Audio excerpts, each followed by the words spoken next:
भुवनेश्वर जिबा बेले विधायक लक्ष्मण बाघ हेले हटहटा रास्तारोक बेले विधायकंकु नाळ देई जिबाकु बाध्य कले गाँ लोक केरांडी नाळ ब्रिज निर्माण दाबी रे पंडकीमाल ठारे हेउथिला रास्तारोक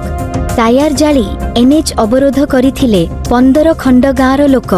सेही रास्ता देई भुवनेश्वर जाउथिले लक्ष्मण बाघंको गाड़ी को देखी घेरी गले लोक ओ लक्ष्मण बाघंको दाबी पत्र देले गाँ लोकंक दाबी पत्र ग्रहण करिबा सह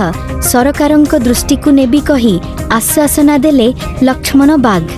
ब्यूरो रिपोर्ट आवाज ओडिशा।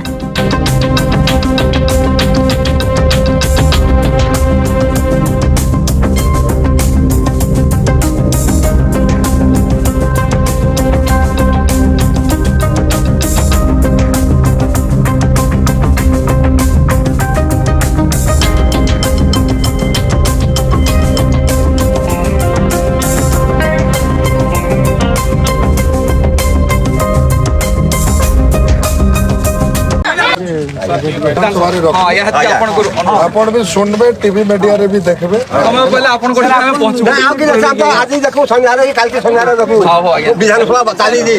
मन लोगटा हमको पाइलो भाई आपण